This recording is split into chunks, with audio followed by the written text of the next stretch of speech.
देख रहे हैं हेडलाइंस 24 में आपके साथ शाहाना खान। सबसे पहले आज की हेडलाइंस। बसवराज बोम्मई होंगे कर्नाटक के नए मुख्यमंत्री। सूत्र बताते हैं कि स्वास्थ्य मंत्रालय ने राज्य से ऑक्सीजन की कमी से होने वाली मौतों का डेटा मांगा। ममता बनर्जी ने दिल्ली में प्रधानमंत्री मोदी से की मुलाकात। राज कुंद्रा को मुंबई की एक अदालत ने 14 दिन की न्यायिक हिरासत पर भेजा। कंगना रनौत को अदालत ने दिया आखिरी मौका, नहीं मानने पर हो सकती है गिरफ्तारी। कोरोना से पिछले 24 घंटे में 29,000 से ज़्यादा मामले, 415 की मौत। और उत्तर और दक्षिण कोरिया के बीच फिर से शुरू हुई हॉटलाइन। आइए देखते हैं कुछ खास खबरें। कर्नाटक के नए मुख्यमंत्री बसवराज बोम्मई होंगे। इसका फैसला भाजपा विधायकों की मंगलवार को हुई बैठक में लिया गया। बेंगलुरु के एक निजी होटल में हुई बैठक में भाजपा के केंद्रीय पर्यवेक्षक, केंद्रीय मंत्री धर्मेंद्र प्रधान और जी किशन रेड्डी भी शामिल थे। न्यूज़ एजेंसी भाषा के मुताबिक विधायक दल की बैठक से पहले पर्यवेक्षकों ने कार्यवाहक मुख्यमंत्री येदियुरप्पा से उसके आधिकारिक आवास पर मुलाकात की। इससे पहले दिन में भाजपा के राष्ट्रीय महासचिव और कर्नाटक प्रभारी अरुण सिंह ने प्रदेश अध्यक्ष नलिन कुमार कटील के साथ येदियुरप्पा से मुलाकात की थी।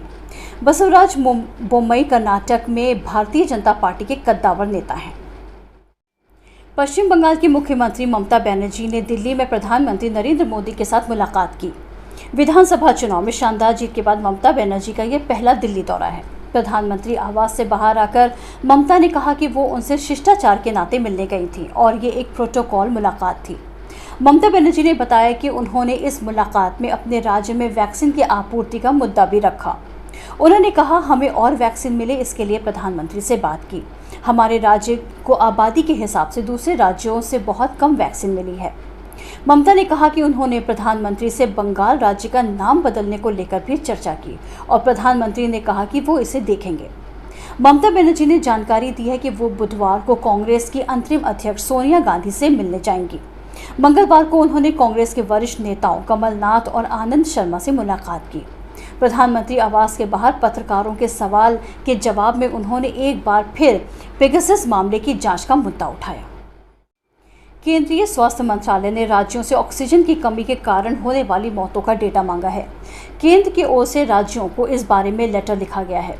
सूत्रों ने मंगलवार को ये जानकारी दी। सूत्र बताते हैं कि ये डेटा एकत्रित करके 13 अगस्त को समाप्त हो रहे संसद के मानसून सत्र में पेश किया जाएगा।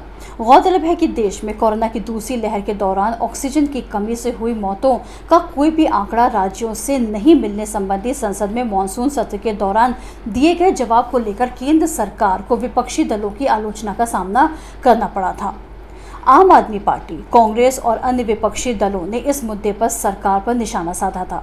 दरअसल राज्यसभा में मंगलवार को दिए गए लिखित जवाब में स्वास्थ्य राज्य मंत्री भाती प्रवीण पवार ने कहा था कि स्वास्थ्य राज्य का विषय है और राज्य केंद्र सरकार को नियमित तौर पर कोरोना के मामले और मौतों की जानकारी देते रहते हैं, लेकिन राज्यों ने ऑक्सीजन की कमी को लेकर केंद्र सरकार को कोई विशेष आंकड़ा नहीं दिया है। भारत के पूर्व राष्ट्रपति missile man APJ Abdul Kalam की आज 6ठी पुण्यतिथि पर पूरे देश ने उन्हें याद किया। इसी मौके पर लखनऊ में बेगम हजरत महल पार्क में एपीजे अब्दुल कलाम की याद में एपीजे अब्दुल कलाम ट्रस्ट की तरफ से वृक्षारोपण का कार्यक्रम रखा गया, जिसमें महापौर संयुक्ता भाटिया ने वृक्ष लगाकर एपीजे अब्दुल कलाम को याद करते हुए कहा कि ऐसी हस्तियां देश में कभी कभी ही जन्म लेती हैं।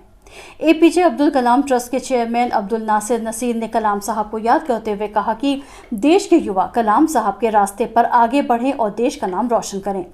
कार्यक्रम में संस्था के उपाध्यक्ष अनवर आलम, मोहम्मद इमरान खान, नवाज गुप्ता जी आदि लोग मौजूद थे। श्रीलंकाई अधिकारियों का कहना है कि दुनिया का सबसे बड़ा नीलम का एक क्लस्टर श्रीलंका के एक आंगन में मिला है, वो भी गलती से। रत्नों के एक व्यापारी ने बताया कि ये विशाल नीलम कुछ मजदूरों को उस समय मिला जब वो उनके आंगन में कुआं खोद रहे थे। घटना श्रीलंका के रत्नापुरा इलाके की है। जैसा कि नाम से ही जाहिर है, इस इलाके में रत्न प्रचुर मात्रा में मिलते हैं। विशेषज्ञों का कहना है कि अंतर्राष्ट्रीय बाजार में धूमिल नीले रंग के इस नीलम की कीमत लगभग $100 मिलियन, तकरीबन $7.5 अरब होगी। इस नीलम का वजन 510 किलोग्राम है। इसे सेरेंडिपिटी सफाया नाम दिया गया है, यानी किस्मत से मिला नीलम।